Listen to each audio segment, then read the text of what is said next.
ഞാൻ ഈ പറയുന്ന കാര്യങ്ങൾ എത്ര പേർക്ക് പ്രാവർത്തിക തലത്തിൽ കൊണ്ടുവരാൻ പറ്റും എന്നുള്ളത് എനിക്കറിയില്ല. പക്ഷേ ഇത് നിങ്ങൾ പ്രാവർത്തികമാക്കി കഴിഞ്ഞാൽ വളരെ സന്തോഷത്തോടെയും സമാധാനത്തോടെയുമുള്ള ഒരു ജീവിതം ഉറപ്പാണ്. ഇതൊരു പ്രൂവൺ ഫോർമുലയാണ്. നമ്മുടെയൊക്കെ ചുറ്റിനും സന്തോഷത്തോടെ സമാധാനത്തോടെയും ചെറിയ ജോലിയൊക്കെ ചെയ്തിട്ട് ജീവിക്കുന്ന ഒത്തിരിയധികം ആളുകളുണ്ട്. വളരെ സമാധാനമായിരിക്കും അവരുടെ ജീവിതത്തിൽ ഉടനീളം അവർ അനുഭവിക്കുന്നത്. അങ്ങനെയുള്ള ആളുകൾ എങ്ങനെയാണ് അവരുടെ അനുദിന ജീവിതം വളരെ സന്തോഷത്തോടെ കൊണ്ടുപോകുന്നത്?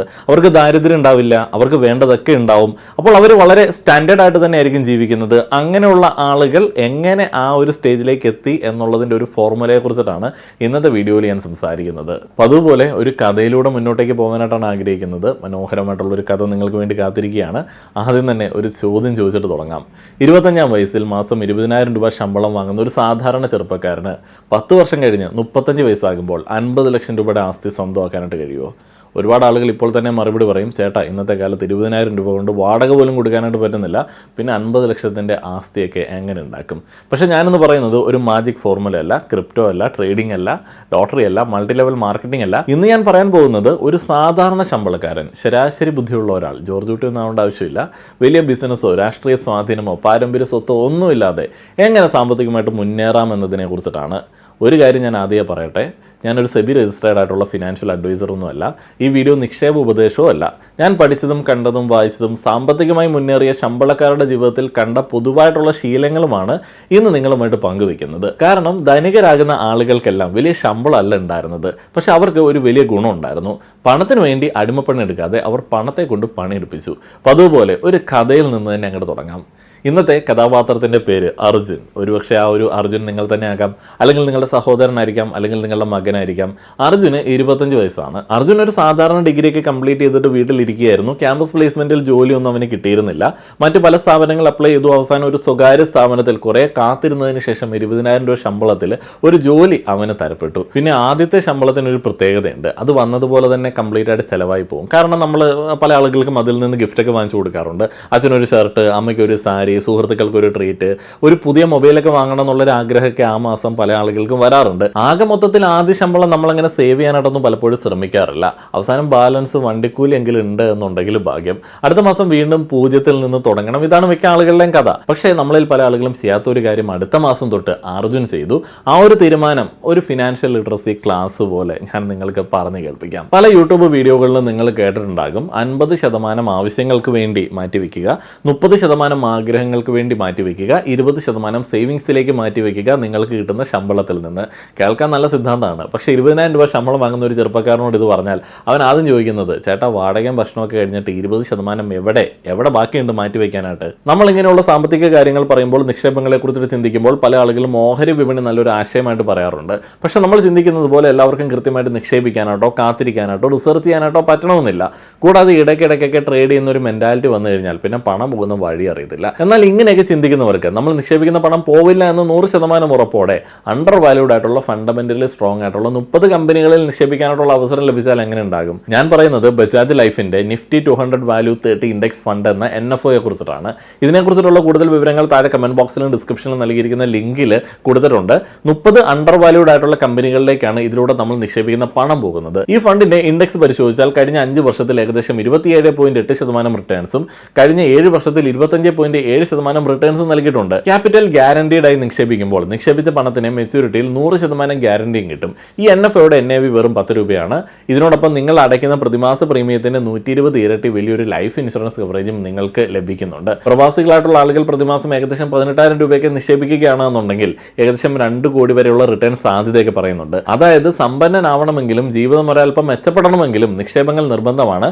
അതുകൊണ്ട് പുതിയ അവസരങ്ങൾ വരുമ്പോൾ ഒന്ന് പഠിക്കാനായിട്ട് ശ്രമിക്കുക. ഇനി കുറച്ച് ദിവസങ്ങൾ കൂടി മാത്രമേ ഈ ഒരു അവസരമുള്ളൂ. താല്പര്യമുള്ള ആളുകൾ ഡിസ്ക്രിപ്ഷനിൽ കമന്റ് ബോക്സിൽ നൽകിയിരിക്കുന്ന ലിങ്ക് ഒന്ന് ചെക്ക് ചെയ്യുക. വീഡിയോയിലേക്ക് നമുക്ക് തിരികെ വരാം. അർജുൻ എന്ന് പറയുന്ന ചെറുപ്പക്കാരന്റെ കഥയിലേക്ക് വരാം. പല യൂട്യൂബ് വീഡിയോകളിലും നിങ്ങൾ കേട്ടിട്ടുണ്ടാകും, 50% ആവശ്യങ്ങൾക്ക് വേണ്ടി മാറ്റിവെക്കുക, 30% ആഗ്രഹങ്ങൾക്ക് വേണ്ടി മാറ്റിവെക്കുക, 20% സേവിങ്സിലേക്ക് മാറ്റിവെക്കുക നിങ്ങൾക്ക് കിട്ടുന്ന ശമ്പളത്തിൽ നിന്ന്.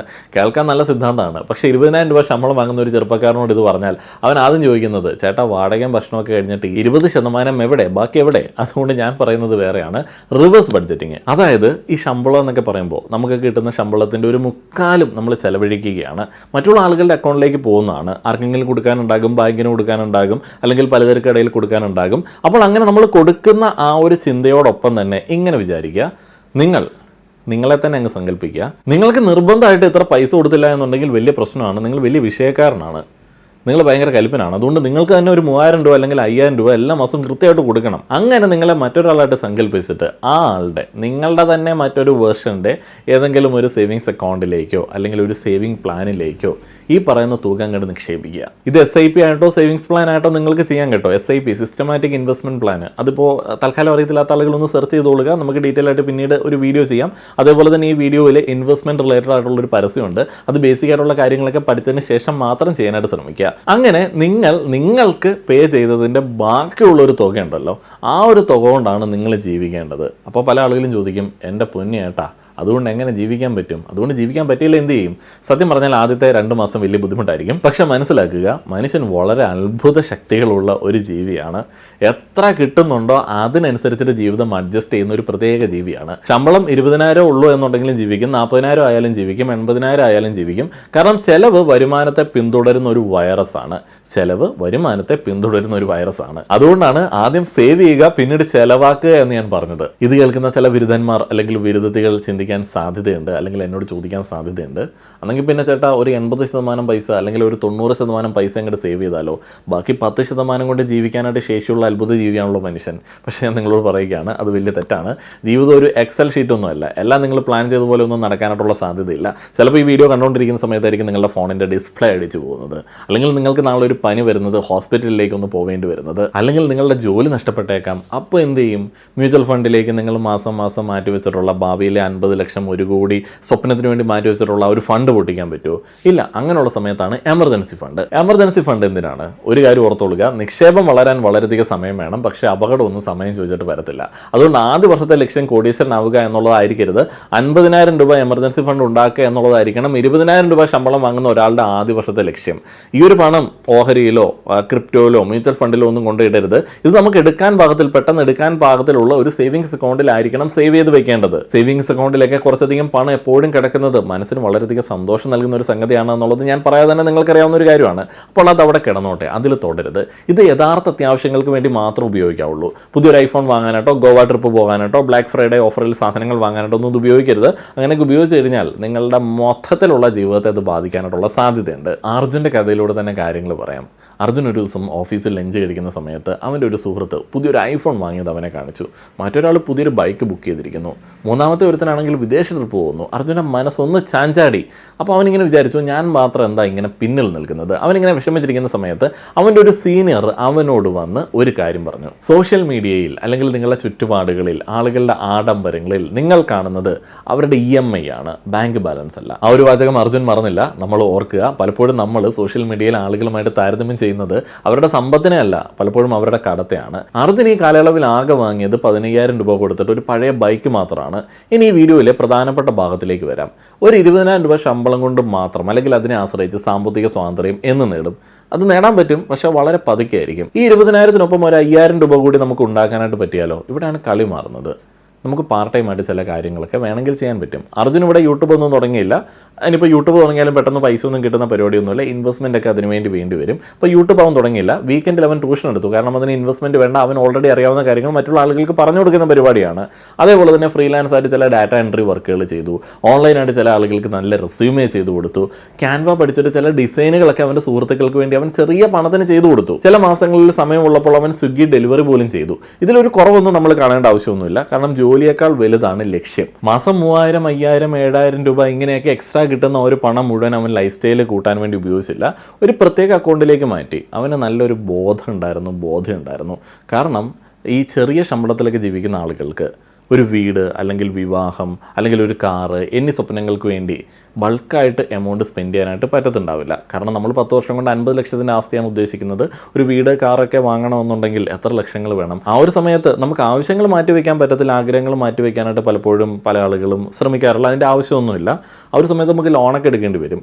എല്ലായിടത്തും ഒരു 10% അല്ലെങ്കിൽ 20% ഡൗൺ പേയ്മെൻ്റ് ഒക്കെ കൊടുക്കേണ്ടി വരും. ആ ഒരു സമയത്ത് നമ്മൾ ലോങ് ടൈം വെൽത്ത് ഗോളിന് വേണ്ടി മാറ്റി വെച്ചിരിക്കുന്ന ആ ഒരു ഫണ്ട്, മ്യൂച്വൽ ഫണ്ട് SIP പൊട്ടിക്കാൻ പറ്റുമോ? പറ്റുമോ? കാറിൻ്റെ ഡൗൺ പേയ്മെൻറ്റിന് വേണ്ടി നിങ്ങൾ മാസം വർഷങ്ങളായിട്ട് സേവ് ചെയ്തിരിക്കുന്ന ആ ഒരു മ്യൂച്വൽ ഫണ്ട് SIP മാറ്റി വയ്ക്കാനായിട്ട് പറ്റുമോ? അല്ലെങ്കിൽ വീടിൻ്റെ ഡൗൺ പേയ്മെൻറ്റിന് അത് എടുക്കാൻ പറ്റുമോ? അല്ലെങ്കിൽ വിവാഹത്തിന് വേണ്ടി അത് എടുക്കാൻ പറ്റുമോ? അങ്ങനെയാണെന്നുണ്ടെങ്കിൽ 10 വർഷം കഴിഞ്ഞിട്ടുള്ള നമ്മുടെ ആ ഒരു വെൽത്ത് ബിൽഡിംഗ് അല്ലെങ്കിൽ അസറ്റ് ഉണ്ടാക്കുക എന്ന് പറയുന്ന ഒരു പ്ലാനിനെ അത് ബാധിക്കും. അപ്പോൾ അവൻ എന്ത് ചെയ്തു? ഈ പറയുന്ന എക്സ്ട്രാ കിട്ടുന്ന പണം ഇങ്ങനെ ഓരോ മാസവും കൂടുതലായി ഉണ്ടാക്കുന്ന ആ ഒരു പണം മറ്റൊരു അക്കൗണ്ടിലേക്ക് മാറ്റിവെച്ചു. ഇങ്ങനെ മുന്നോട്ടേക്ക് പോകുന്ന സമയത്ത് അർജുൻ ഒരു കാര്യം പെട്ടെന്ന് മനസ്സിലാക്കി. എത്രത്തോളം പാർട്ട് ടൈം ജോലി ചെയ്താലും 24 മണിക്കൂറിൽ കൂടുതൽ സമയമൊന്നും നമുക്ക് കിട്ടാനായിട്ട് പോകുന്നില്ല. അപ്പോൾ യഥാർത്ഥ ചോദ്യം അവൻ്റെ മൈൻഡിലേക്ക് വന്നു. നമുക്കെല്ലാവർക്കും ഈ ഒരു ചോദ്യം നമ്മളുടെ മൈൻഡിലേക്ക് കൊണ്ടുവരേണ്ടതുണ്ട്. നമ്മൾ കൂടുതൽ സമയം പണിയെടുക്കണോ അതോ ചെയ്യുന്ന ജോലിക്ക് കൂടുതൽ പണം ഇങ്ങോട്ടേക്ക് കിട്ടണോ? അതല്ല നല്ലത്. നമ്മൾ ചെയ്യുന്ന ജോലിക്ക് കൂടുതൽ വാല്യൂ ഉണ്ടാക്കി എടുക്കുകയാണെന്നുണ്ടെങ്കിൽ പണി കുറച്ചെടുത്താൽ പോരെ? കാലം മുന്നോട്ടേക്ക് പോകുന്ന സമയത്ത് 24 മണിക്കൂർ നമുക്ക് പണിയെടുക്കാനായിട്ട് പറ്റത്തില്ലല്ലോ. ഇവിടെയാണ് അവൻ്റെ ജീവിതത്തിലെ മൂന്നാമത്തെ വലിയ തീരുമാനം ഉണ്ടായത്. അവൻ ഈ രാത്രി നെറ്റ്ഫ്ലിക്സ് ഒക്കെ കണ്ട് സിനിമയൊക്കെ കണ്ട് ഇൻസ്റ്റഗ്രാം റീൽസൊക്കെ സ്ക്രോൾ ചെയ്ത് കുറച്ച് സമയം കളഞ്ഞിരുന്നു. അതിൽ നിന്ന് 1 മണിക്കൂർ അവൻ അങ്ങ് മാറ്റിവെച്ചു. എന്തിനു വേണ്ടി? സ്വന്തം സ്കിൽസ് അപ്ഗ്രേഡ് ചെയ്യാൻ വേണ്ടി. കയ്യിൽ കുറച്ച് പൈസയൊക്കെ ഉണ്ടല്ലോ, അപ്പോൾ അവനതൊക്കെ പറ്റും. അവൻ പാർട്ട് ടൈം ജോലി ചെയ്യുന്ന പൈസയിൽ നിന്ന് കുറച്ചൊക്കെ എടുത്തു കഴിഞ്ഞാൽ അവൻ്റെ സ്കില്ലൊക്കെ അപ്ഗ്രേഡ് ചെയ്യാനായിട്ടുള്ള കോഴ്സുകൾക്കൊക്കെ ചേരാനായിട്ട് പറ്റും. അവൻ മൈക്രോസോഫ്റ്റ് എക്സൽ സോഫ്റ്റ്വെയർ നല്ല രീതിയിൽ പഠിച്ചു, ഇംഗ്ലീഷ് കമ്മ്യൂണിക്കേഷൻ മെച്ചപ്പെടുത്തി, AI ടൂൾസ് ഉപയോഗിക്കാനായിട്ട് പഠിച്ചു, പ്രസൻറ്റേഷൻ സ്കിൽസ് പഠിച്ചു, ഒരു പ്രൊഫഷണൽ സർട്ടിഫിക്കറ്റ് ഇതുമായി ബന്ധപ്പെട്ടൊക്കെ എടുത്തും വെച്ചു. ആദ്യഘട്ടത്തിൽ ആരും ഒന്നും ശ്രദ്ധിച്ചില്ല. പക്ഷേ ഇവനിങ്ങനെ പഠിക്കുന്നത് അറിഞ്ഞ സുഹൃത്തുക്കൾ അവനെ ഡീമോട്ടിവേറ്റ് ചെയ്യാനായിട്ട് ശ്രമിച്ചു. അങ്ങനെയാണല്ലോ, ഇത്ര പഠിച്ചിട്ട് നീ എന്താ CEO ആകാനായിട്ട് പോവാണോ എന്നൊക്കെ ചോദിച്ചിട്ട് അവനെ കളിയാക്കി. പക്ഷേ അവന് മനസ്സിലായിരുന്നു ഇന്നത്തെ പഠനം നാളത്തെ ശമ്പളമാണ്. ഒരു കാര്യം ഓർത്തോളുക, മ്യൂച്വൽ ഫണ്ട് നിങ്ങളുടെ പണം വളർത്തും, പക്ഷേ സ്കില്ല് നിങ്ങളുടെ വരുമാനം വളർത്തും. വരുമാനം കൂടാതെ സമ്പത്ത് വേഗത്തിൽ ഉണ്ടാകില്ല. അർജുൻ്റെ ജീവിതത്തിൽ വലിയ മാറ്റങ്ങളൊന്നും പുറത്തുനിന്ന് നോക്കിയാൽ നമുക്ക് കാണാനായിട്ട് പറ്റത്തില്ല. ഇപ്പോഴും അവനൊരു സാധാരണ ഫോൺ, ഇപ്പോഴും അവൻ ബസ്സിൽ തന്നെയാണ് കൂടുതലും യാത്ര ചെയ്യുന്നത്, വാടക വീട്. പക്ഷേ കാണാൻ കഴിയാത്ത ചില കാര്യങ്ങൾ വളരുന്നുണ്ടായിരുന്നു. മ്യൂച്വൽ ഫണ്ട് വളരുന്നുണ്ട്, എമർജൻസി ഫണ്ട് വളരുന്നുണ്ട്, സ്കിൽസ് മെച്ചപ്പെടുന്നുണ്ട്, ഡിസിപ്ലിൻ ഉണ്ടാവുന്നുണ്ട്, അവൻ്റെ മനസ്സ് വളരുന്നുണ്ട്. പക്ഷേ ജീവിതം എപ്പോഴും ഒരേപോലെ പോകത്തില്ലല്ലോ. 2 വർഷത്തിന് ശേഷം അർജുൻ്റെ ജീവിതത്തിലേക്ക് ഒരാൾ കടന്നു വന്നു, അഞ്ജലി. അവളോടൊപ്പം വന്നത് പ്രണയം മാത്രമല്ല, ജീവിതത്തിലെ ഏറ്റവും വലിയ സാമ്പത്തിക തീരുമാനമായിരുന്നു. അങ്ങനെയാണ് മെച്ചപ്പെട്ട ആളുകൾ മുന്നോട്ടേക്ക് പോകുന്ന സമയത്ത് മെച്ചപ്പെട്ട ആളുകൾ അവരുടെ ജീവിതത്തിലേക്ക് വരും. അർജുൻ ഇപ്പോൾ പഴയ 20,000 രൂപ ശമ്പളം വാങ്ങുന്ന ചെറുപ്പക്കാരനൊന്നുമല്ല. അതൊക്കെ പണ്ടത്തെ കഥ. പുറമേ നോക്കിക്കഴിഞ്ഞാൽ വലിയ മാറ്റമൊന്നും കാണത്തില്ല. ഇപ്പോഴും ആ ഒരു സാധാരണ രീതിയിലേക്കാണ് അവൻ മുന്നോട്ടേക്ക് പോകുന്നത്. ഈ വർഷമെങ്കിലും കാറ് വാങ്ങുമോ, ഈ വർഷമെങ്കിലും വീട് വെക്കുമോ എന്നൊക്കെ നാട്ടുകാർ അവനോട് ചോദിക്കുന്ന സമയത്ത് അവൻ ചിരിച്ചുകൊണ്ട് പറയും, ഇപ്പോൾ ഒരു കാറ് വാങ്ങിക്കഴിഞ്ഞാൽ കാർ ഓടിക്കാനായിട്ട് സമയം കാണത്തില്ല, EMI എന്നെ ഇട്ട് ഓടിക്കും. അപ്പോൾ അങ്ങനെ എന്നെ EMI ഓടിക്കുന്നത് എനിക്കിഷ്ടമില്ല. സുഹൃത്തുക്കൾക്ക് അതൊരു തമാശയായിരുന്നു. പക്ഷേ അർജുന് ജീവിതത്തിലെ ഒരു നിയമമായിരുന്നു. കാരണം അവൻ മനസ്സിലാക്കിയിരുന്നു, പണം കാണിക്കാൻ ശ്രമിക്കുന്ന ആളുകൾ പലപ്പോഴും സമ്പത്ത് ഉണ്ടാക്കാനായിട്ട് മറന്നു പോകാറുണ്ട്. ഇനി അഞ്ജലിയിലേക്ക് തിരിച്ചു വന്നു കഴിഞ്ഞാൽ, അഞ്ജലി ഒരു സ്വകാര്യ ആശുപത്രിയിൽ ജോലി ചെയ്യുന്ന ഒരു സാധാരണ നഴ്സാണ്. വലിയ സമ്പന്ന കുടുംബമൊന്നുമല്ല, സാധാരണ കുടുംബമാണ്. സ്വന്തം ജോലി, സ്വന്തം സ്വപ്നങ്ങൾ വളരെ നൈസായിട്ട് പോകുന്ന ഒരു പെൺകുട്ടിയാണ്. അവർ ആദ്യം പ്രണയിക്കുന്ന സമയത്ത് സംസാരിച്ച് തുടങ്ങിയത് സിനിമയെക്കുറിച്ചിട്ടാണ്. പിന്നീട് ജോലിയെക്കുറിച്ചിട്ട്, പിന്നീട് ജീവിതത്തെക്കുറിച്ചിട്ടൊക്കെ സംസാരിക്കുന്ന സമയത്ത് അഞ്ജലി അവനോട് ചോദിച്ചു, നിൻ്റെ ഏറ്റവും വലിയ ആഗ്രഹം എന്താണ്? അവനൊരു കാർ വാങ്ങണമെന്ന് പറഞ്ഞില്ല, വലിയ വീട് വാങ്ങണമെന്ന് പറഞ്ഞില്ല. അവൻ ഇത്ര ആഗ്രഹം ഉണ്ടായിരുന്നുള്ളൂ. കുട്ടികളൊക്കെ ആവുന്ന സമയത്ത് പണം ഇല്ലാത്തത് കൊണ്ട് ആവശ്യങ്ങളൊന്നും മാറ്റി വെക്കേണ്ടാത്ത ഒരവസ്ഥയിലേക്ക് എത്തണം. അഞ്ജലിക്ക് സന്തോഷമായി. സമാന സ്വഭാവമുള്ള ഒരു സ്വപ്നമായിരുന്നു അവൾക്കും ഉണ്ടായിരുന്നത്. വളരെ സമാധാനത്തോടെ മുന്നോട്ടേക്ക് പോകുന്ന ഒരു ജീവിതം കാംക്ഷിച്ച് ജീവിക്കുന്ന 2 ആളുകൾ ഒരുമിച്ച് ചേരുന്ന സമയത്ത് ഉണ്ടാവുന്നത് മനോഹരമായിട്ടുള്ള ഭാവി ദിനങ്ങളാണ്. ഞാൻ നിങ്ങളോട് ചോദിക്കുകയാണ്, ജീവിതത്തിൽ പണം സമ്പാദിക്കുക, സമ്പന്നനാവുക എന്ന് പറയുന്നത് ബുദ്ധിമുട്ടുള്ള ഒരു പരിപാടിയാണോ? അല്ല. സമ്പാദിച്ച പണം കാത്തു സൂക്ഷിക്കാനായിട്ടാണ് ഏറെ ബുദ്ധിമുട്ട്. പക്ഷേ അതിനും ബുദ്ധിമുട്ടുള്ള ഒരു കാര്യമുണ്ട്. 2 ആളുകളുടെ സ്വപ്നങ്ങൾ ഒരേ സാമ്പത്തിക ലക്ഷ്യത്തിലേക്ക് കൊണ്ടുവരിക. കാരണം പല വിവാഹങ്ങളും പ്രണയം കൊണ്ടല്ല തകരുന്നത്, പണം കൈകാര്യം ചെയ്യുന്ന രീതിയിലാണ്. ഒരു കാര്യം ഇവിടെ പ്രത്യേകം പറയേണ്ടതുണ്ട്. നമ്മുടെ സമൂഹത്തിൽ വിവാഹം ഉറപ്പിച്ചു കഴിഞ്ഞാൽ ആദ്യം തുടങ്ങുന്ന ചർച്ച എന്താണ്? ഓഡിറ്റോറിയം, ഫുഡ്, അതിൻ്റെ menu, gold, photographer, live band, destination wedding വേണോ, അതേപോലെ തന്നെ പ്രീ വെഡ്ഡിങ് ഫോട്ടോഷൂട്ട് വേണോ, ഡ്രോൺ വീഡിയോ വേണോ, പിന്നെ ഇതെല്ലാം കഴിഞ്ഞിട്ട് ബാങ്ക് ലോൺ എടുക്കുന്ന ഒരു സാഹചര്യം. ഇത് കേൾക്കുമ്പോൾ ചില ആളുകൾക്ക് ഇഷ്ടപ്പെടത്തില്ല. പക്ഷേ ഇതാണ് സത്യം. അർജുൻ അഞ്ജലിയും വിവാഹം തീരുമാനിച്ചപ്പോൾ 2 കുടുംബങ്ങൾ ഇരുന്ന് സംസാരിച്ചു. അപ്പോൾ അർജുൻ ഒരു കാര്യം പറഞ്ഞു, എനിക്ക് വിവാഹത്തിനോട് അതിൻ്റെ ആഘോഷത്തിനോട് വിയോജിപ്പൊന്നുമില്ല, പക്ഷേ വിവാഹത്തിന് വേണ്ടി ലോൺ എടുക്കാനായിട്ട് ഞാൻ തയ്യാറല്ല. ഒരു നിമിഷം ഒരു നിശബ്ദമായി. കാരണം നമ്മുടെ നാട്ടിൽ വിവാഹത്തിന് വേണ്ടി ലോൺ എടുക്കുന്ന ഒരു സാധാരണ കാര്യമാണ്. അപ്പോൾ ഈ ഒരു വലിച്ചു പിടിച്ചിട്ടുള്ള വിവാഹത്തിനോടൊന്നും പല ആളുകൾക്കും വലിയ താല്പര്യമൊന്നും ഉണ്ടായിരുന്നില്ല. അർജുൻ വേറൊരു കണക്ക് കാണിച്ചു. ഇന്ന് 10 ലക്ഷം രൂപ ലോൺ എടുത്ത് വിവാഹം നടത്തിയാൽ പലിശയും കൂട്ടി തിരിച്ചടയ്ക്കുമ്പോൾ അത് 13-14 ലക്ഷം രൂപയാകും. ഞങ്ങളെപ്പോലുള്ള 2 ആളുകളുടെ കുറേ മാസത്തെ വരുമാനം പലിശയ്ക്ക് വേണ്ടി മാത്രം മാറ്റി വയ്ക്കേണ്ടി വരും. ആ പണം നമുക്ക് ഒരു ഉപകാരമില്ലാതെ നഷ്ടപ്പെടുന്ന ഒരു പണമാണ്. ഈ ആഘോഷങ്ങൾക്ക് വേണ്ടി ആ ഒരു പണം ഭാവിക്ക് ഒരു ഗുണമില്ലാത്ത രീതിയിലേക്ക് നഷ്ടപ്പെടുത്തി കഴിഞ്ഞാൽ അത് പിന്നീട് നമ്മളെ ബാധിക്കാൻ സാധ്യതയുണ്ട്. ഏതായാലും ആ ഒരു കുടുംബങ്ങൾക്ക് അത് വളരെ അംഗീകരിക്കാൻ പറ്റുന്ന ഒരു തീരുമാനമായിരുന്നു. ഇവിടെ ഞാൻ എൻ്റെ പ്രേക്ഷകരോട് പറയുകയാണ്, വിവാഹം കഴിക്കാൻ ആഗ്രഹിക്കുന്ന ആളുകളോട് പറയുകയാണ്, വിവാഹം കഴിച്ച ആളുകൾക്കും അങ്ങോട്ടും ഇങ്ങോട്ടും ചോദിക്കാവുന്നതാണ്, നമ്മുടെ സാമ്പത്തിക ലക്ഷ്യം എന്താണ്? കേൾക്കാൻ അത്ര റൊമാൻറ്റിക് ഒന്നും ആയിരിക്കത്തൊന്നുമില്ല, ചില ആളുകൾക്ക് ഇഷ്ടപ്പെടത്തൊന്നുമില്ല. പക്ഷേ ഇത് ചോദിച്ചില്ല എന്നുണ്ടെങ്കിൽ പിന്നീട് വഴക്കുണ്ടാക്കേണ്ടി വരും. ചില കുടുംബങ്ങളിൽ എങ്ങനെയാണ്, ഒരാൾ കിടന്ന് സമ്പാദിക്കും, ഒരാൾ മൊത്തം കിട്ടുന്ന മൊത്തം ചിലവഴിക്കും. ഇത് കുറച്ചങ്ങോട്ട് മുന്നോട്ടേക്ക് പോകുന്ന സമയത്ത് സെറ്റ് ആവുമോ? ഇല്ല, അവിടെ പ്രശ്നം ഉറപ്പാണ്. ഈ സാഹചര്യത്തിലാണ് നിങ്ങൾക്ക് വേണ്ടി അർജുൻ്റെയും അഞ്ജലിയുടെയും കഥയൊക്കെ ഞാൻ പറയുന്നത്. അവർ വിവാഹത്തിന് മുൻപ് ഒരു ചെറിയ പേപ്പറിൽ അവരുടെ സ്വപ്നങ്ങളൊക്കെ എഴുതി. ആദ്യത്തെ ലക്ഷ്യം എമർജൻസി ഫണ്ട്, അതൊരിക്കലും തുടരുത്. രണ്ടാമത്തേത് മ്യൂച്വൽ ഫണ്ട് SIP, ഒരിക്കലും നിർത്തരുത്. മൂന്നാമത്തേത് വിവാഹത്തിന് ശേഷം ജീവിതശൈലി മാറാം, പക്ഷേ സാമ്പത്തിക അച്ചടക്കം മാറരുത്. നാലാമത്തേത് ആർക്കെങ്കിലും ജോലി നഷ്ടപ്പെട്ടാൽ മറ്റേയാൾ അവരെ കുറ്റപ്പെടുത്തരുത്. കാരണം ജീവിതത്തിൽ ശമ്പളം നഷ്ടപ്പെടാം, പക്ഷേ വിശ്വാസം നഷ്ടപ്പെട്ടാൽ കുടുംബം തന്നെ നഷ്ടപ്പെടും. വിവാഹം കഴിഞ്ഞ ആദ്യ മാസങ്ങളിൽ പോലും അവരുടെ SIP മുടങ്ങിയില്ല. ഇത്ര ബോറായിട്ടുള്ള ഭാര്യയും ഭർത്താവും ആണല്ലോ എന്നൊക്കെ നമ്മൾ വിചാരിക്കും. പക്ഷേ അവരുടെ ആ ഒരു ഗോള്, ലോങ് ടൈം ഗോള് എന്ന് പറയുന്നത് അത്ര പെർഫെക്റ്റ് ആയിരുന്നു. അവർ പരസ്പരം വില കൂടിയ സമ്മാനങ്ങളൊന്നും വാങ്ങി നൽകിയില്ല, പക്ഷേ അവർ അവരുടെ ഭാവിക്ക് വേണ്ടി വലിയ സമ്മാനം ഇങ്ങനെ ഒരുക്കുന്നുണ്ട്. ഇന്നത്തെ കാലത്ത് പല ആളുകൾക്കും, നമുക്കെല്ലാവർക്കും പറ്റുന്ന ചില അബദ്ധങ്ങളൊക്കെ ഉണ്ട്. വിവാഹമൊക്കെ കഴിയുമ്പോൾ നമ്മളൊന്ന് റിലാക്സ്ഡ് ആവും. അപ്പോൾ നമ്മളൊന്ന് ആസ്വദിച്ചേക്കാം, ജീവിതം ആസ്വദിച്ചേക്കാം എന്നൊക്കെ വിചാരിച്ചിട്ട് മൊത്തത്തിലൊരു അപ്ഡേഷനൊക്കെ കൊണ്ടുവരും. മൊത്തത്തിലൊന്ന് ലക്ഷറി ലൈഫ് സ്റ്റൈലിലേക്കൊക്കെ മാറുന്ന ചില അവസരങ്ങളുണ്ട്. പുതിയ കാർ എടുക്കും, വീടൊക്കെ മൊത്തത്തിലൊന്ന് അപ്ഗ്രേഡ് ചെയ്യും. വിവാഹത്തിന് മുന്നേ തന്നെ വീടൊക്കെ മൊത്തത്തിൽ എല്ലാവരും നല്ല രീതിയിൽ പണിയും, ഫ്ലാറ്റൊക്കെ എടുത്തിട്ട് അതിൻ്റെ ഇൻറ്റീരിയറൊക്കെ ചെയ്യും. അങ്ങനെയുള്ള പരിപാടിയിലൊക്കെ ഒത്തിരി പൈസ നമ്മൾ കൊണ്ട് സ്പെൻഡ് ചെയ്യും.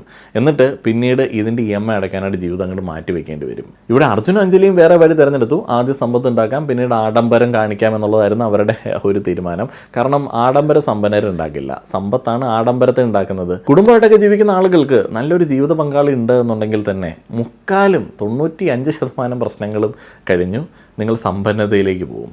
അർജുൻ്റെ കാര്യത്തിലേക്ക് വന്നാൽ, അർജുൻ ഒറ്റയ്ക്ക് കണ്ടിരുന്ന ആ ഒരു സ്വപ്നം ഇന്ന് അവർ രണ്ടുപേരും കൂടെയാണ് കാണുന്നത്. ആ ഒരു ലോങ് ടൈം ഗോളിന് വേണ്ടി അവർ പ്രയത്നിക്കുകയാണ്. 50 ലക്ഷം ടാർഗറ്റ് വെച്ചിരുന്ന ആളുകൾക്ക് ഇനി അത് 1 കോടിയിലേക്ക് എത്തിക്കാൻ പറ്റും. ആസ്തി നിർമ്മാണം എന്ന് പറയുന്നത് 1 കോടിയിലേക്ക് 2 പേർക്കും കൂടെ ഈസി ആയിട്ട് എത്തിക്കാൻ പറ്റും. ഇതിനിടയിൽ ചില കാര്യങ്ങളൊക്കെ സംഭവിക്കുന്നുണ്ട് കേട്ടോ. പണ്ട് ഒരു സെക്കൻഡ് ഹാൻഡ് ബൈക്ക് വാങ്ങിച്ചതുപോലെ ഇവരൊരു കുടുംബം വന്ന സമയത്ത് കയ്യിൽ കൂട്ടി വെച്ചിരിക്കുന്ന പൈസയിൽ നിന്ന് എക്സ്ട്രാ ചെയ്ത പൈസയൊക്കെ കൂട്ടി വെച്ചിട്ടുണ്ടല്ലോ, അതിൽ നിന്നൊരു സെക്കൻഡ് ഹാൻഡ് കാറൊക്കെ വാങ്ങുന്നുണ്ട് കേട്ടോ. പലപ്പോഴും നിങ്ങൾ മനസ്സിലാക്കാത്ത ഒരു കാര്യമുണ്ട്. നിങ്ങളിങ്ങനെ പണിയെടുത്തിട്ട് ആരെങ്കിലേക്ക് ഇമ്പ്രസ് ചെയ്തിട്ട് ജീവിതത്തിലേക്ക് കൊണ്ടുവരാൻ എന്ന് ചിന്തിക്കുന്നതിനേക്കാട്ടിലും പകരം നല്ലൊരു പേഴ്സണാലിറ്റി ഉണ്ടാക്കിയിട്ട് ആരെങ്കിലുമൊക്കെ ജീവിതത്തിലേക്ക് കൊണ്ടുവരുന്നതാണ് ഏറ്റവും വലിയ എളുപ്പം. കാരണം ജീവിതത്തിൽ ഏറ്റവും വലിയ നിക്ഷേപം എന്ന് പറയുന്നത് നല്ലൊരു ജീവിത പങ്കാളിയാണ്. എപ്പോഴും നമ്മളിങ്ങനെ ഇൻ്റർവ്യൂസിലൊക്കെ പറയുന്നത് കേട്ടിട്ടില്ലേ, എൻ്റെ ഭാര്യ അല്ലെങ്കിൽ എൻ്റെ ഭർത്താവ് എൻ്റെ എല്ലാ സ്വപ്നങ്ങൾക്കും കൂടെയുണ്ട്. അങ്ങനെയുള്ള ആളുകളുടെ സ്വപ്നങ്ങളാണ് വിജയപഥത്തിലേക്ക് എത്തുന്നത്. അങ്ങനെയുള്ള ആളുകളാണ് പലപ്പോഴും വലിയ നിലയിലേക്കൊക്കെ എത്തുന്നത്. കുടുംബമായിട്ടൊക്കെ ജീവിക്കുന്ന ആളുകൾക്ക് പങ്കാളിയുടെ പിന്തുണയില്ല എന്നുണ്ടെങ്കിൽ വലിയ കഷ്ടമായിരിക്കും. ഈ വീഡിയോ കാണുന്ന ആളുകൾ സത്യസന്ധമായിട്ട് ഒരു കാര്യം പറയണേ, കമൻറ്റ് ബോക്സിൽ രേഖപ്പെടുത്തുക. വിവാഹത്തിന് ശേഷം നിങ്ങളുടെ ചിലവുകൾ കൂടിയോ? സേവിങ്സ് ഒന്നും പണ്ടത്തേതുപോലെ പറ്റുന്നില്ലേ? ചിലവ് കൂടുന്നതല്ല പ്രശ്നം, ആസൂത്രണം ഇല്ലാതെ ചിലവ് കൂടുന്നതാണ് പ്രശ്നം. ഇപ്പോൾ അർജുനും അഞ്ജലിയും വിവാഹത്തിന് ശേഷം ആദ്യം ചെയ്തത് പുതിയൊരു കാറ് ബുക്ക് ചെയ്യലല്ല, ഹണിമൂൺ പ്ലാൻ ചെയ്യലല്ല, മറിച്ച് ഒരു ഞായറാഴ്ച രാവിലെ 2 ചായയും ഒരു നോട്ട് ബുക്ക് എടുത്തിട്ട് അവർ തീരെ അരസികന്മാരാണല്ലോ ഇരുന്നിട്ട് കണക്ക് കൂട്ടുകയാണ് ചെയ്തത്. ഇത് റീസെൻ്റ്ലി മാരീഡ് ആയിട്ടുള്ള ആളുകൾക്കൊക്കെ മനസ്സിൽ പതിപ്പിക്കാൻ പറ്റുന്ന ഒരു സംഗതിയാണ് കേട്ടോ. അവരിങ്ങനെ ഇരുന്ന് ആലോചിച്ചു, കല്യാണമൊക്കെ കഴിഞ്ഞിട്ട് ഒരു ഞായറാഴ്ച അവരിങ്ങനെ ഇരുന്ന് ആലോചിച്ചു, ഇനി ഈ ശമ്പളം എന്ന് പറയുന്നത് ഒരൊറ്റ പാത്രത്തിലേക്കുള്ളതാണല്ലോ, നമ്മുടേതാണല്ലോ. അപ്പോൾ അത് എന്ത് ചെയ്യും? അർജുൻ പറഞ്ഞു, ആദ്യം ഒരു കുടുംബം പോലെ ജീവിക്കാം, പിന്നീട് ഒരു ടീം പോലെ പണം കൈകാര്യം ചെയ്യാം. ഇവിടെ ഒരു തെറ്റിദ്ധാരണ മാറ്റാം. വിവാഹം കഴിഞ്ഞാൽ എല്ലാ പണവും ഒരു അക്കൗണ്ടിൽ വേണമെന്ന നിയമമില്ല. അതുപോലെ ഓരോരുത്തരും ഒരു വഴിക്ക് പോകുന്നതും നല്ലതല്ല. അർജുനും അഞ്ജലിയും വളരെ ലളിതമായിട്ടുള്ളൊരു നിയമം ഉണ്ടാക്കി. ആദ്യം വീട്ടിലെ എല്ലാ മാസ ചിലവും എഴുതി. വാടക, കറണ്ട്, ഇൻ്റർനെറ്റ്, ഭക്ഷണം, യാത്ര, മരുന്ന്, അങ്ങനെ ആവശ്യമായിട്ടുള്ള ചിലവുകളെല്ലാം കൂട്ടിയതിന് ശേഷം അത് 2 പേരുടെയും വരുമാനത്തിൽ നിന്ന് ആനുപാതികമായിട്ട് അങ്ങ് മാറ്റിവെച്ചു. ബാക്കി പണത്തിൽ ഓരോരുത്തർക്കും സ്വന്തം ചിലവുകൾക്കും ചെറിയ സന്തോഷങ്ങൾക്കും സ്വാതന്ത്ര്യമൊക്കെ ഉണ്ടായിരുന്നു. കാരണം സാമ്പത്തിക അച്ചടക്കം എന്നത് നിയന്ത്രണമല്ല, വ്യക്തതയാണ്. ഇവിടെയാണ് അവരുടെ സമ്പത്ത് വളരെ വേഗത്തിൽ വളരാൻ തുടങ്ങിയത്. അർജുൻ്റെ ശമ്പളം 20,000-ൽ നിന്ന് ഇപ്പോൾ 40,000 ആയിട്ടുണ്ട്. അഞ്ജലിക്ക് ശമ്പള വർധനവ് ലഭിച്ചിട്ടുണ്ട്. ഈ ഒരു അവസരത്തിലൊക്കെ പല ആളുകളും ചെയ്യുന്ന തെറ്റെന്താണ്? ശമ്പളം ഇരട്ടിയായി കഴിഞ്ഞാൽ ജീവിത ചെലവും ഇരട്ടിയാക്കും. പുതിയ ഫോണ്, പുതിയ ഫർണിച്ചർ, ഓരോ വാരാന്ത്യവും പുറത്തുനിന്നുള്ള ഭക്ഷണം, വിദേശ യാത്രയുടെ EMI. ഇതിനെക്കുറിച്ചിട്ട് സാമ്പത്തിക ശാസ്ത്രത്തിൽ പറയുന്ന ഒരു വാക്കുണ്ട്, ലൈഫ് സ്റ്റൈൽ ഇൻഫ്ലേഷൻ. വരുമാനം കൂടുമ്പോൾ ആഗ്രഹങ്ങളും കൂടുന്നു. അതാണ് ഏറ്റവും അപകടകാരി. അർജുൻ ഇവിടെ ഒരു നിയമം ഉണ്ടാക്കി, നമ്മൾ ഉണ്ടാക്കണം. ശമ്പളം കൂടുമ്പോൾ ആദ്യം സിസ്റ്റമാറ്റിക് ഇൻവെസ്റ്റ്മെൻറ്റ് പ്ലാൻ, അതിലെ പെർസെൻറ്റേജ് കൂടണം, പിന്നെ മാത്രം ജീവിത ചെലവ് കൂട്ടുക.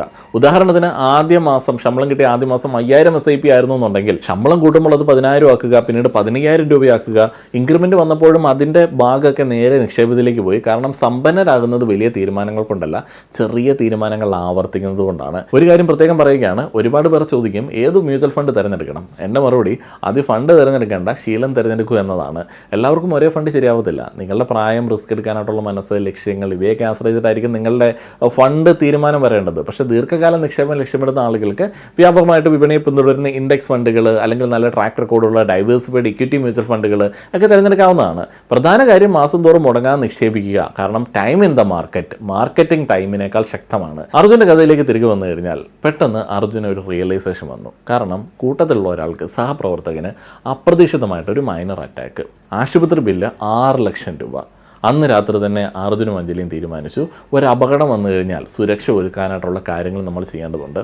ഒരു ഹെൽത്ത് ഇൻഷുറൻസ്, കമ്പനി ഇൻഷുറൻസ് പോരാ, ഒരു ഹെൽത്ത് ഇൻഷുറൻസ് കുടുംബത്തിന് വേണം. അതേപോലെ തന്നെ ഒരു ടേം ഇൻഷുറൻസ് ഉണ്ടാവണം. എനിക്കെന്തെങ്കിലും സംഭവിച്ചു കഴിഞ്ഞാൽ എൻ്റെ കുടുംബത്തിൻ്റെ സ്വപ്നങ്ങൾ മരിക്കരുത് എന്ന നല്ല ചിന്തയോടെയാണ് പലപ്പോഴും പല ആളുകളും ടേം ഇൻഷുറൻസ് എടുക്കുന്നത്. ഒരു കാര്യം മനസ്സിലാക്കുക, ഇൻഷുറൻസ് നിങ്ങളെ സമ്പന്നനാക്കില്ല, പക്ഷേ ഒരു അപകടം കൊണ്ട് ദരിദ്രനാകുന്നതിൽ നിന്ന് നിങ്ങളെ രക്ഷിക്കും. അർജുനും അഞ്ജലിയും ഇപ്പോൾ സമൂഹത്തിൽ നിന്ന് ഏറ്റവും കൂടുതൽ ചോദിക്കുന്നത്, വീട്ടുകാരിൽ നിന്ന് ഏറ്റവും കൂടുതൽ ചോദിക്കുന്ന ഒരു ചോദ്യം ഇതാണ്: വിവാഹം കഴിഞ്ഞിട്ട് ഇനിയും വാടക വീട്ടിലാണോ? സ്വന്തമായിട്ട് വീടില്ലേ? ഇനി കുഞ്ഞു വന്നാൽ? ഒരു ദിവസം അർജുനും അഞ്ജലിയും കൂടെ ഇത് കേട്ടിട്ട് ഒരു ഫ്ലാറ്റ് കാണാനായിട്ട് പോയി. മനോഹരമായിട്ടുള്ള ഒരു ഫ്ലാറ്റ്. സെയിൽസ് എക്സിക്യൂട്ടീവ് പറഞ്ഞു, സാർ ഇന്ന് ബുക്ക് ചെയ്ത് കഴിഞ്ഞാൽ സ്പെഷ്യൽ ഓഫർ, EMI വെറും 48,000 രൂപ മാത്രം. ഈ വാക്ക് കേട്ട് കഴിഞ്ഞാൽ നമ്മളിൽ പല ആളുകളും ആണെന്നുണ്ടെങ്കിൽ 48,000 അല്ലേ ഉള്ളൂ, ഒരു വീടാവുമല്ലോ എന്ന് വിചാരിക്കും. പക്ഷേ അവരങ്ങനെ ചിന്തിച്ചില്ല. അവരിങ്ങനെ ചിന്തിച്ചു, അവരുടെ രണ്ടുപേരുടെയും കയ്യിൽ കിട്ടുന്ന ശമ്പളത്തിൻ്റെ വലിയൊരു ഭാഗം EMI ആയിട്ട് മാറും. അവർ വീട്ടിലേക്ക് തിരിച്ചു വന്നു. ഒരു പേപ്പറിൽ 2 ചോദ്യങ്ങൾ എഴുതി. ഈ വീട് വാങ്ങിയാൽ നമ്മുടെ SIP തുടരുമോ? എമർജൻസി ഫണ്ട് സുരക്ഷിതമായിട്ട് തുടരുമോ? രണ്ടിനും മറുപടി ഇല്ല. അപ്പോൾ അവർ തീരുമാനിച്ചു, ഇപ്പോൾ വേണ്ട. ഇവരുടെ ഐഡിയോളജി ഇത്ര ഉണ്ടായിരുന്നുള്ളൂ. കാരണം വീടിൻ്റെ EMI ബാക്കിയുള്ള നിക്ഷേപങ്ങളൊക്കെ ബാധിക്കുന്ന രീതിയിലേക്ക് ആകരുത്. എമർജൻസി ഫണ്ടിനെ ബാധിക്കരുത്, ഈ SIP പ്ലാനിനെ ബാധിക്കരുത്, അതേപോലെ തന്നെ ഭാവിയിലേക്ക് കൂട്ടിവെക്കുന്ന വെൽത്ത് പ്ലാനിനെ ബാധിക്കരുത്. ഇപ്പോൾ നിലവിൽ അവർ വളരെ കംഫർട്ടബിൾ ട്രാക്കിലായിരുന്നു. രണ്ടുപേരും ജോലി ചെയ്യുന്നു, SIP വളരുന്നു, ഇൻഷുറൻസ് ഉണ്ട്, എമർജൻസി ഫണ്ട് ഉണ്ട്, വീടിനായിട്ട് പ്രത്യേക സേവിങ്സ് ഉണ്ട്. പുറമേ നോക്കിക്കഴിഞ്ഞാൽ അവർ ഇപ്പോഴും ഒരു സാധാരണ ദമ്പതികളാണ്. ആരുടേതാണെങ്കിലും, നമ്മളുടേതാണെങ്കിലും അവരുടേതാണെങ്കിലും ജീവിതം നമ്മൾ പ്ലാൻ ചെയ്യുന്നത് പോലെ പെർഫെക്റ്റ് ആയിട്ട് എല്ലായ്പ്പോഴും പോകത്തില്ല. ഒരു അഞ്ജലി അർജുനെ വിളിച്ചു. അഞ്ജലി ഒരു കാര്യം ഇങ്ങനെ അർജുനോട് പറഞ്ഞു, അവരുടെ ജീവിതത്തിൽ മറ്റൊരാളുകൂടി കടന്നു വരുന്നു, അവർക്കൊരു കുട്ടി ഉണ്ടാവുന്നു. മൂന്നാമതൊരാൾ അവരുടെ ജീവിതത്തിലേക്ക് വരുന്ന സമയത്ത് സ്വാഭാവികമായിട്ടും ചില മാറ്റങ്ങളൊക്കെ ഉണ്ടാവുമല്ലോ. ഒരു കുഞ്ഞ് എനിക്കുമ്പോൾ ഒരു കുടുംബത്തിൽ പുതിയൊരു മനുഷ്യൻ മാത്രമല്ല വരുന്നത്, പുതിയ ചില ഉത്തരവാദിത്തങ്ങളും അതിനോടൊപ്പം വരുന്നുണ്ട്. അതുവരെ അഞ്ജലിയും അർജുനും കുട്ടിയെക്കുറിച്ചിട്ട് ചിന്തിച്ചിട്ടുണ്ടായിരുന്നു എന്നുണ്ടെങ്കിലും അതിനും വളരെ സീരിയസ് ആയിട്ട് ചിന്തിക്കേണ്ട ഒരു കാര്യമാണ്. ഇനി മറ്റൊരാളും കൂടെ വീട്ടിലുള്ളതുകൊണ്ട് അവൻ്റെ തീരുമാനങ്ങൾക്കും കൂടെ അനുസരിച്ചിട്ട് വേണം, അല്ലെങ്കിൽ അവളുടെ തീരുമാനങ്ങൾക്ക് അനുസരിച്ചിട്ട് വേണം കാര്യങ്ങൾ മുന്നോട്ടേക്ക് പോകാനായിട്ട്. ഇന്നത്തെ കാലത്ത് ഒരു ഡെലിവറിയുമായി ബന്ധപ്പെട്ട് പ്രൈവറ്റ് ഹോസ്പിറ്റലിൽ അഡ്മിറ്റ് ആവുകയാണെന്നുണ്ടെങ്കിൽ എത്ര ലക്ഷം ആകും എന്നുള്ളത് നിങ്ങൾക്കൊക്കെ അറിയാം. ഇവർക്ക് അതിൽ ടെൻഷൻ അടിക്കേണ്ടി വന്നില്ല. ഇവരുടെ എമർജൻസി ഫണ്ട് ഉണ്ടായിരുന്നു. അതേപോലെ തന്നെ വീടൊക്കെ വാങ്ങാനായിട്ട് ഡൗൺ പേയ്മെൻ്റ് ഒക്കെ കൊടുക്കാനായിട്ട് വേണ്ടി കരുതി വെച്ചിട്ടുള്ള കുറച്ച് പണം ഉണ്ടായിരുന്നു. അപ്പോൾ അതിൽ നിന്നൊക്കെ കുറച്ചെടുത്ത് ചിലവാക്കിയപ്പോൾ തന്നെ അവർക്ക് സ്മൂത്തായിട്ട് കാര്യങ്ങളൊക്കെ കഴിഞ്ഞു.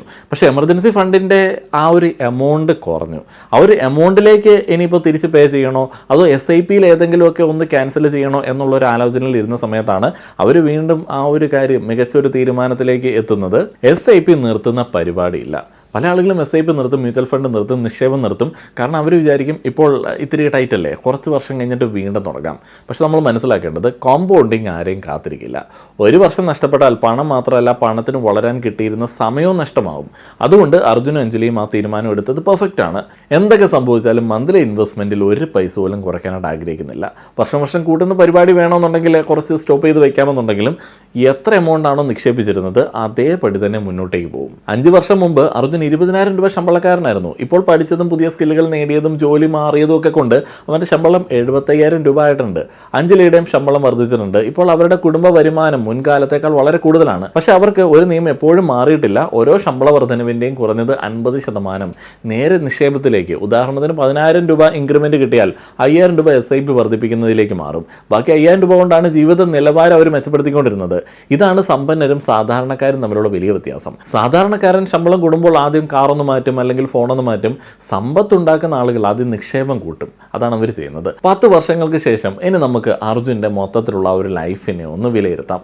അവരുടെ വിവാഹം ഭംഗിയായിട്ട് കഴിഞ്ഞു, കുട്ടി എന്ന് പറയുന്ന കാര്യം ഭംഗിയായിട്ട് കഴിഞ്ഞു, അവരുടെ എമർജൻസികളിലൊന്നും അവർ ടെൻഷൻ അടിച്ചില്ല, വളരെ ഹാപ്പി ആയിട്ട് മുന്നോട്ടേക്ക് പോയി. ഒരു വീട് എന്ന് പറയുന്ന ഒരു സ്വപ്നം അവർക്കിപ്പോൾ നിസ്സാരമാണ്. റെഡി പൈസയ്ക്ക് പോലും ഒരു വീട് പണിയാനായിട്ടോ വാങ്ങാനായിട്ടുള്ളൊരു ആസ്തി അവർക്കിപ്പോൾ നിലവിലുണ്ട്. ശമ്പളം കിട്ടിയ ആദ്യ വർഷങ്ങളിൽ അർജുൻ എത്ര രൂപ വെച്ചിട്ടാണ് മന്ത്ലി ഇൻവെസ്റ്റ് ചെയ്തത്?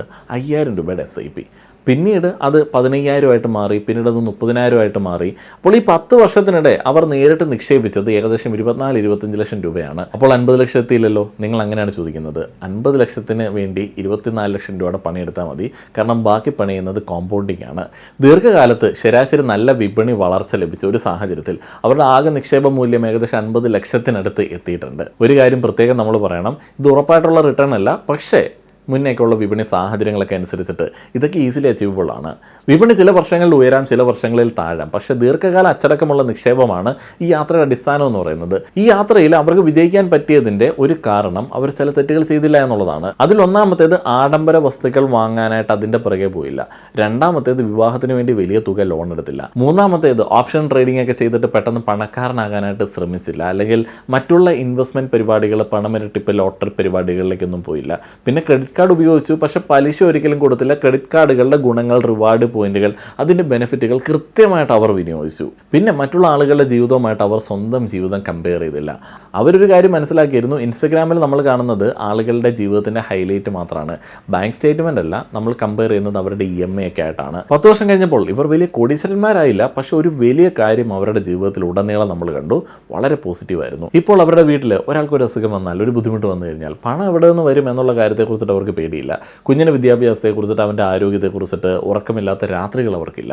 ജോലി മാറണമെന്നുണ്ടെങ്കിൽ ഒരു ബുദ്ധിമുട്ടുമില്ല, EMIയുടെ ഭയമില്ല. കാരണം അവർ ഒന്നിച്ചുണ്ടാക്കിയത് 50 ലക്ഷത്തിൻ്റെ ആസ്തി മാത്രമല്ല, സമാധാനമാണ്, നല്ലൊരു ജീവിതമാണ്. 35-ാമത്തെ വയസ്സിൽ ഈ ഒരു ആസ്തിയിൽ എത്തി നിൽക്കുന്ന ആ ഒരു കുടുംബത്തിന് ഡൗൺ പേയ്മെൻറ്റ്, കയ്യിൽ സൂക്ഷിച്ച് വെച്ചിട്ടുള്ള പൈസയിൽ നിന്ന് ഡൗൺ പേയ്മെൻറ്റ് കൊടുത്തിട്ട് ഒരു ഫ്ലാറ്റോ ഒരു വീടോ വാങ്ങാനായിട്ടോ അതിൻ്റെ EMI അടയ്ക്കാനായിട്ടോ നിസ്സാരമാണ്. ആ ഒരു ഘട്ടത്തിൽ അവർക്ക് വേണമെങ്കിൽ ഇനി അടച്ചുകൊണ്ടിരിക്കുന്ന SIP വേണമെന്നുണ്ടെങ്കിൽ കുറയ്ക്കാം, പക്ഷേ അവർക്ക് കുറയ്ക്കേണ്ട ആവശ്യമൊന്നുമില്ല.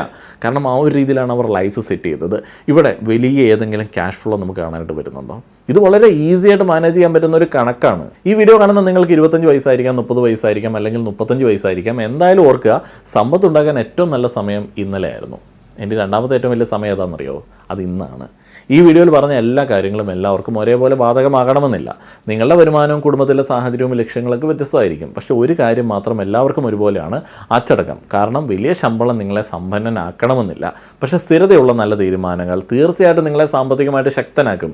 ഈ വീഡിയോ നിങ്ങളെ ചിന്തിപ്പിച്ചു എങ്കിൽ ഇത് നിങ്ങളുടെ ഒരു സുഹൃത്തിനോ സഹോദരനോ അല്ലെങ്കിൽ ഇപ്പോൾ ആദ്യ ശമ്പളം വാങ്ങുന്ന ഒരാൾക്കോ അയച്ചു കൊടുക്കുക. കാരണം നല്ലൊരു സാമ്പത്തിക തീരുമാനം ഒരു കുടുംബത്തിന് അടുത്ത 30 വർഷത്തെ ജീവിതം മൊത്തത്തിൽ മാറ്റിമറിച്ചേക്കും. മുങ്ങിയും താന്നും വെള്ളം കുടിച്ചും ശ്വാസം മുട്ടിയൊക്കെയാണ് ഞാൻ ഈ പറയുന്ന കാര്യങ്ങളൊക്കെ മനസ്സിലാക്കിയത്. എൻ്റെ കുറേ സമയവും പണവും ഒക്കെ നശിപ്പിച്ച് കളഞ്ഞിട്ടുണ്ട്. ഞാൻ പറഞ്ഞുതരാനായിട്ട് ആരും ഉണ്ടായിരുന്നില്ല. അർജുൻ സമ്പാദിച്ചതിൻ്റെ 3 ഇരട്ടിക്ക് മുകളിലൊക്കെ ഞാൻ ചിലവാക്കിയിട്ടുണ്ടാവും. എന്നാൽ അർജുൻ സമ്പാദിച്ചതിൻ്റെ പകുതിയിൽ താഴെയോ എനിക്ക് നിക്ഷേപമില്ല. അതുകൊണ്ട് ശമ്പളം കൂടുമ്പോൾ, വരുമാനം കൂടുമ്പോൾ തനിയെ സമ്പന്നനാകും എന്ന് പറയുന്നത് ഒരു മിഥ്യാധാരണയാണ്. അതിൻ്റെ ഏറ്റവും പ്രഥമ ഉദാഹരണമാണ് ഞാൻ. നിങ്ങളെങ്കിലും നന്നാവും സുഹൃത്തുക്കളെ, എനിക്ക് നിങ്ങളോടതേ പറയാനുള്ളൂ. ഇന്നത്തെ വീഡിയോ നിങ്ങൾക്ക് ഉപകാരപ്പെട്ടു എന്ന് കരുതുന്നു. ഇത്തരത്തിലുള്ള സാമ്പത്തിക വിവരങ്ങൾ കേൾക്കുന്നതിൽ മാത്രം ഒതുങ്ങാതെ സ്വന്തം സാമ്പത്തിക കാര്യങ്ങൾ കൂടി ശ്രദ്ധിച്ച് അത് അനുയോജ്യമാണോ എന്ന് വിലയിരുത്തി ആവശ്യമാണെങ്കിൽ അത് ഉപയോഗപ്പെടുത്താനും ശ്രദ്ധിക്കുക. ഇന്ന് നമ്മൾ സംസാരിച്ച Bajaj Nifty 200 value 30 index fund എന്ന NFOയിൽ നിക്ഷേപിക്കാനായിട്ടുള്ള സമയം ഇനി വളരെ കുറച്ച് ദിവസങ്ങൾ മാത്രമാണ്. കൂടുതൽ വിവരങ്ങൾ അറിയാനും നിക്ഷേപം ആരംഭിക്കാനുമുള്ള ലിങ്ക് കമൻറ്റ് ബോക്സിലും ഡിസ്ക്രിപ്ഷനിൽ നൽകിയിട്ടുണ്ട്. താല്പര്യമുള്ള ആളുകൾക്ക് ചെക്ക് ചെയ്ത് നോക്കാവുന്നതാണ്. നന്ദി.